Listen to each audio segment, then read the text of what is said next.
பட்டு சேலை கட்டும்போது அதுக்கு ஒரு பர்ஃபெக்ட் பார்ட்னர் வேணும். ஜுவல்லரியா க்யூட்டாக.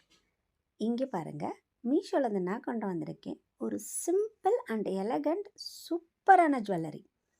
ஒரு பதக்கம் மாதிரி ஒரு ஸ்மால் செயின் வித் டாலர். அந்த லுக்கு பாருங்கள் எவ்வளோ நீட்டாக எலகண்ட்டாக அழகாக இருக்குன்னு. அந்த ஸ்டட் பாருங்கள், வாவ், லுக்கு செமையாக இருக்குல்ல? எப்படி இருக்குது? வாவ் லுக்காக இருக்கா? ஏன்னா when you are wearing பட்டு saree that needs perfect partner. இது செமையாக மேட்ச் ஆகுது. சிம்பிளாக எலகண்ட்டாக பட் க்யூட் லுக் இருக்குது. எவ்வளோ அழகாக இருக்குல்ல? உங்களுக்கும் வேணுமா? Comment for links. Tata, bye bye.